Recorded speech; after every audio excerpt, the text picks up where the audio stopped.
जय हिंद। कैसे हैं आप लोग? आई होप सभी लोग बहुत अच्छे होंगे।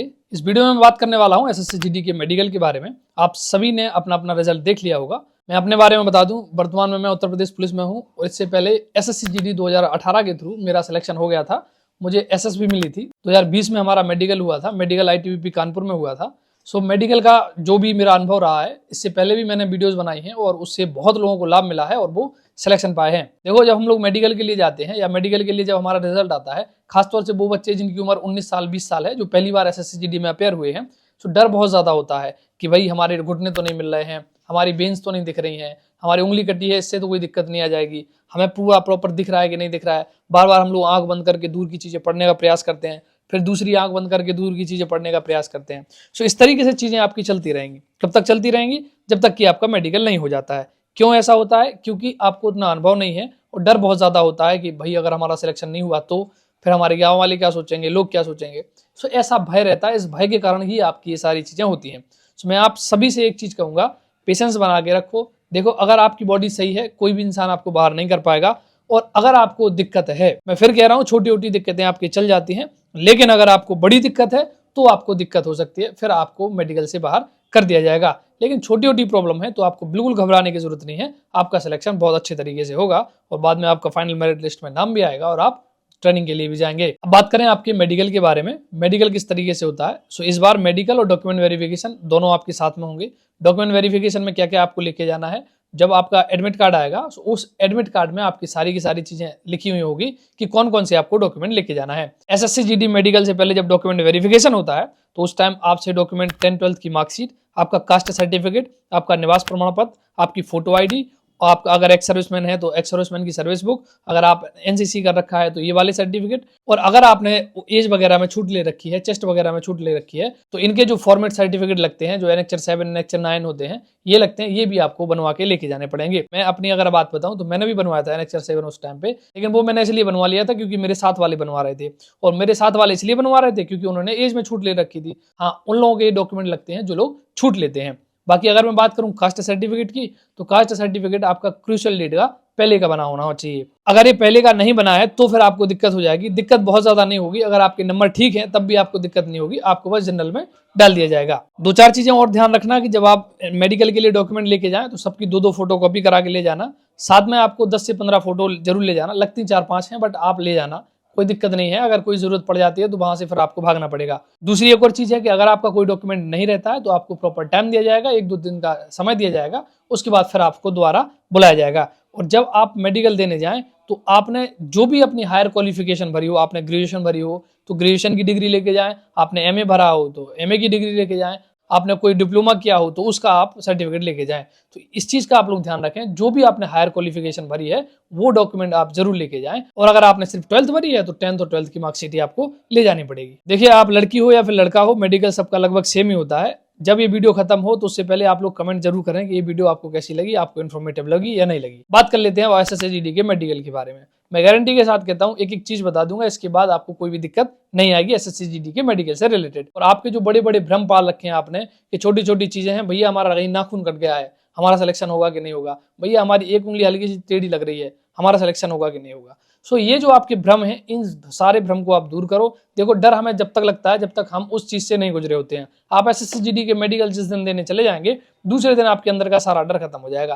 फिर कोई इंसान पूछेगा आपसे कि भैया मेडिकल कैसे होता है, अरे आप कहोगे अरे काहे परेशान हो यार, बहुत आराम से हो जाता है। ठीक है, तो एसएससी जीडी के मेडिकल में क्या क्या होता है। एसएससी जीडी के मेडिकल में आपकी पूरी बॉडी चेक होती है। बॉडी चेक होने के बाद फिर आपका एक्सरे किया जाएगा, फिर आपका ब्लड टेस्ट किया जाएगा, फिर आपका यूरिन टेस्ट किया जाएगा। ये 3 टेस्ट इसमें स्पेशल होते हैं, अलग से होते हैं। जो मेजर प्रॉब्लम्स होती हैं, बड़ी बीमारियां होती हैं, तो वो इससे पता चलती हैं। वैसे अगर कोई दिक्कत नहीं है तो कोई भी आपको प्रॉब्लम नहीं आएगी। अगर आपका पहले दिन मेडिकल हो जाता है तो दूसरे दिन आपको ब्लड टेस्ट, यूरिन टेस्ट और एक्सरे के लिए भेज दिया जाएगा। और अगर उनके पास समय रहा तो एक ही दिन में ये सारे के सारे टेस्ट आपके करा लिए जाएंगे। उसी दिन आपका मेडिकल कंप्लीट हो जाएगा और दूसरे दिन फिर आपको रिपोर्ट मिल जाएगी। ब्लड टेस्ट कराने के लिए वहां पे बैठे हुए होते हैं, वो आपसे ब्लड ले लेंगे। यूरिन टेस्ट के लिए वो आपको एक डिब्बी देते हैं जिसमें आपसे कहेंगे कि आप इसमें यूरिन करके लाइए और यहाँ पे जमा कर दीजिए।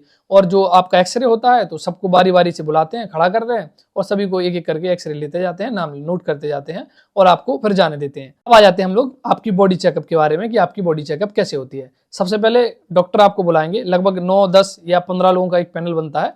एक पैनल में इतने ही बच्चे रहेंगे, इससे ज्यादा बच्चे एक डॉक्टर नहीं देखते हैं। जब आपकी बॉडी चेक होगी तो आपको इंस्ट्रक्शन दिया जाएगा कि आप अपने कपड़े उतार दीजिए। सो आपको अपने सारे कपड़े उतार देने हैं। वहां पे आपको सिर्फ अंदर कच्छे में जाना है।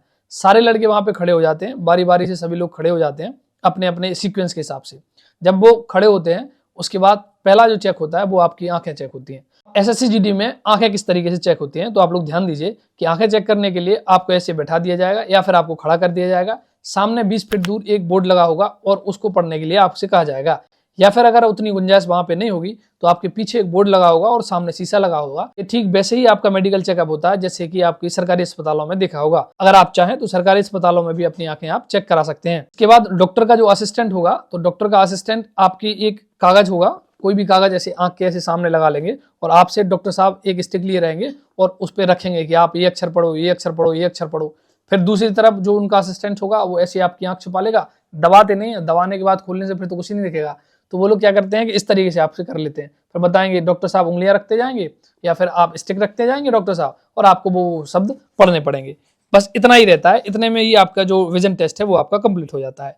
इसके बाद दूसरा जो टेस्ट होता है तो डॉक्टर साहब आपको एक अखबार देंगे, हो सकता है कि बाद में दें या फिर आप पहले दें। तो डॉक्टर साहब आपको एक अखबार देंगे, अखबार पढ़ने के लिए बोलेंगे, या फिर कोई बुक दे दें, बुक पढ़ने के लिए नॉर्मली बोलेंगे।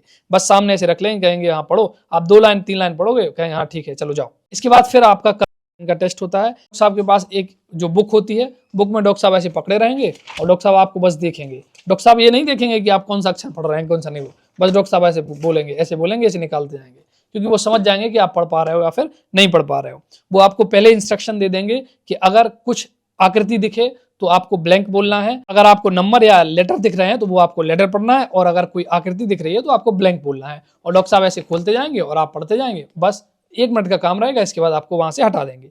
इतने में ही समझ जाएंगे कि आपको कलर ब्लाइंडनेस है या नहीं है। अगर आपको डाउट है कि आपको कलर ब्लाइंडनेस है या नहीं है तो आप लोग अपने सिटी हॉस्पिटल में जा सकते हैं, वहां पे भी बुक होती है, उसको आप पढ़ के देख सकते हैं। इसके बाद फिर आपके कान टेस्ट होते हैं। कान में डॉक्टर साहब जब आपसे नॉर्मली बात कर रहे होंगे तभी वो समझ जाते हैं कि आपको कोई प्रॉब्लम है या नहीं है। इसके बाद डॉक्टर साहब आपका कान देखेंगे, कान में आपकी मशीन डालेंगे, उसके बाद आपका कान का पर्दा चेक करेंगे। कान का पर्दा चेक करने के बाद फिर अगर ठीक होगा तो वो उसमें कोई पॉइंट नहीं देंगे, अगर ठीक नहीं होगा तो फिर उसमें भी पॉइंट दे सकते हैं। बाकी बहुत ज़्यादा कान के पर्दे में ऐसी दिक्कत नहीं आती है। जब मैंने अपना प्री मेडिकल के लिए मैं अपने ही डिस्ट्रिक्ट में ऐसे गया, एक डॉक्टर साहब को दिखाया, 200 रुपये उस टाइम पर उन्होंने फीस ली थी। उन्होंने एक बार देखा, कहे कि आपके पर्दे पे हल्का सा दाग है। तो फिर उस टाइम पे बहुत ज़्यादा डर गए, लेकिन जब मेडिकल हुआ तो ऐसी कोई भी दिक्कत सामने वहाँ पे नहीं आई। सो मैं इसलिए कह रहा हूँ क्योंकि जो आप प्री मेडिकल के चक्कर में रहते हैं, इन चीज़ों के चक्कर में ना रहें। तो आपकी अगर बॉडी ठीक है तो अब खराब भी नहीं होगी, और खराब है तो अब 10-20 दिन में ठीक भी नहीं हो जाएगी। इसके बाद फिर जब आपके दांत चेक होते हैं तो डॉक्टर साहब मुंह खोलने के लिए बोलते हैं और ऐसे में चेक कर लेते हैं। ज़्यादा खराब आपके दांत नहीं होना चाहिए, हल्का फुल्का गैप है या फिर वो सब चीज़ें हैं, आपके दांत पूरे होने चाहिए। जैसे अमूमन जो बच्चे होते हैं 28 दांत होते हैं अभी इस उम्र में। सो अगर आपके इतने हैं तो कोई दिक्कत वाली आपको बात नहीं है। बाकी का हल्का सा दांत अगर कहीं से टूट गया है हल्का फुल्का, तो ये सब कोई बड़ी इशू नहीं है, इसमें सारी चीज़ें चल जाती हैं। कोई मेजर प्रॉब्लम नहीं होना चाहिए, कल के दिन आपकी सारी के सारे दांत ही गिर जाएँ तो फिर आपको फिर आगे चल के दिक्कत हो सकती है। इसमें वो बाहर कर सकते हैं, बाकी आपको कोई भी दिक्कत नहीं आएगी। इसके बाद फिर आपकी बॉडी चेकअप होगी। बॉडी चेकअप में आपकी पूरी बोन्स देखी जाएंगी। डॉक्टर साहब कहेंगे हाथ ऐसे करो, जिसमें डॉक्टर साहब आपकी उंगलियां देखेंगे, दोनों तरफ से आपको ऐसे से ऐसे करने के लिए बोलेंगे, उंगलियां देख लेंगे, आपका एंगल चेक करेंगे। अगर आपका एंगल ठीक है तो कोई दिक्कत नहीं, अगर ज़्यादा है तो दिक्कत होगी। इसके बाद फिर डॉक्टर आपके पीछे खड़े होंगे, पीछे आपको झुकने के लिए बोलेंगे। जब आप झुकेंगे तो आपकी जो रीढ़ की हड्डी है उसका वो स्ट्रक्चर चेक कर लेंगे।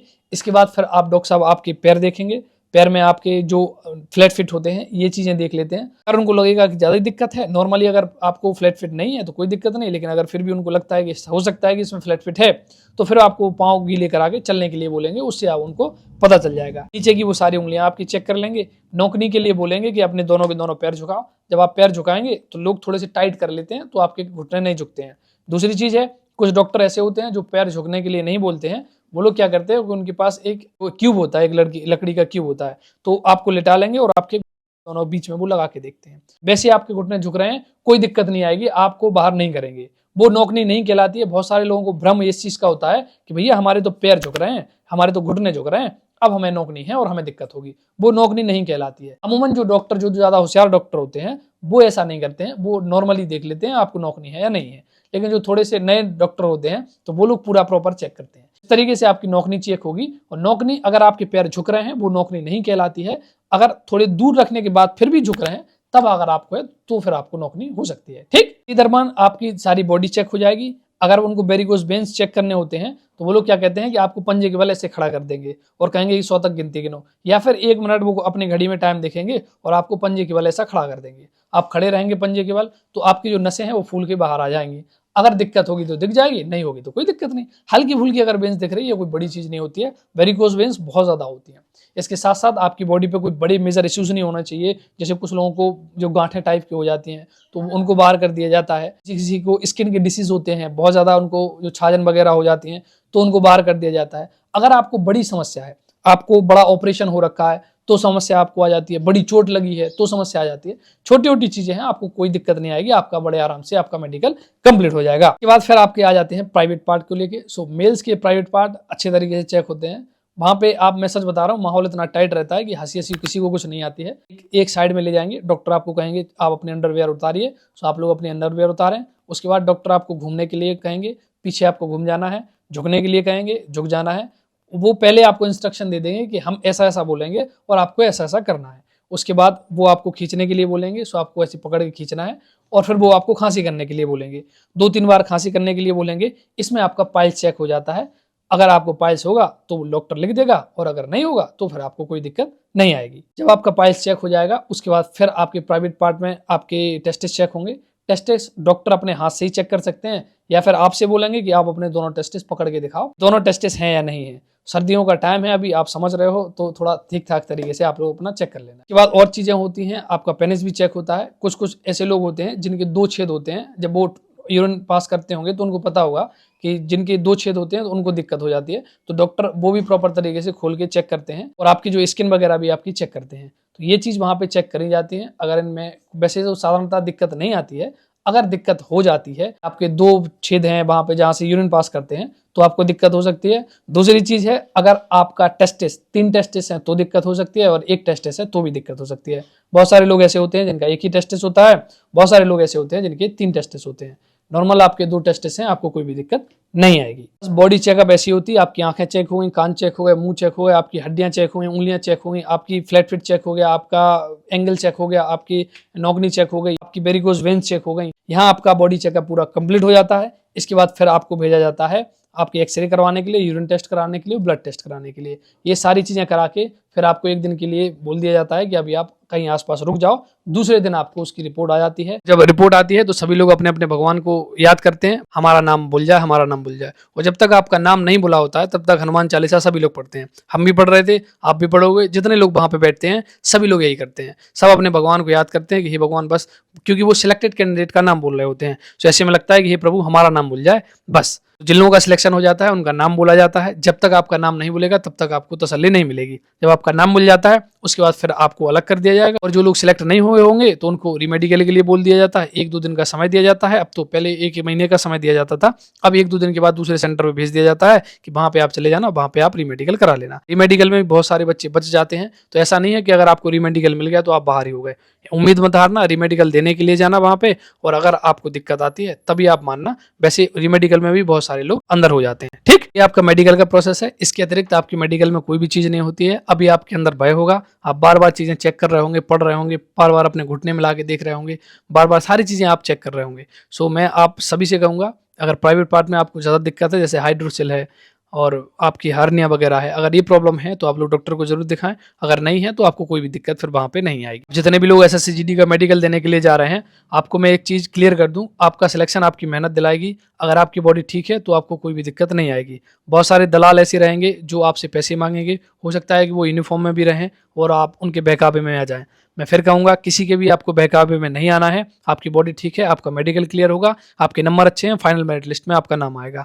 और ये जो चीज़ मैं बता रहा हूँ, बाद में जो वहाँ पे भी जो प्रभावित रहेंगे, चाहे वो कमांडेंट रहे हैं या फिर उनसे भी बड़े अधिकारी हैं, तो वो आपको इन चीज़ों के बारे में फिर भी वहाँ पे बताएंगे जब आपका मेडिकल क्लियर हो जाएगा कि अब आपको कोई भी दिक्कत नहीं आएगी। अगर आपके नंबर अच्छे हैं हैं तो आपका मेरिट में नाम आएगा, क्योंकि इस समय में आप बहुत सारे लोगों को फ़ोन आते हैं कि हम आपका सिलेक्शन करा देंगे, हम आपका सिलेक्शन करा देंगे। कोई भी व्यक्ति आपका सिलेक्शन नहीं करा पाएगा, आपका सिलेक्शन आपकी मेहनत करा पाएगी। किसी को भी 1 रुपये देने की ज़रूरत नहीं है। देखो बहुत सारी वैकेंसीज आ रही हैं, बहुत सारी वैकेंसीज आ रही हैं, कहीं ना कहीं डेफिनेटली आपका सिलेक्शन हो ही जाएगा। तो आई होप कि ये वीडियो आप लोगों के लिए हेल्पफुल रही होगी। अगर हेल्पफुल रही है तो एक अच्छा सा कमेंट जरूर छोड़ के जाए, और उम्मीद है कि मैंने जितनी भी ज़रूरी चीज़ें थी वो सारी चीज़ें इसमें बता दी हैं।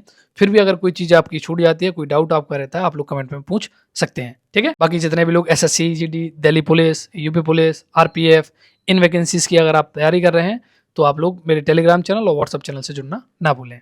मिलते हैं अगली वीडियो के साथ। जय हिंद।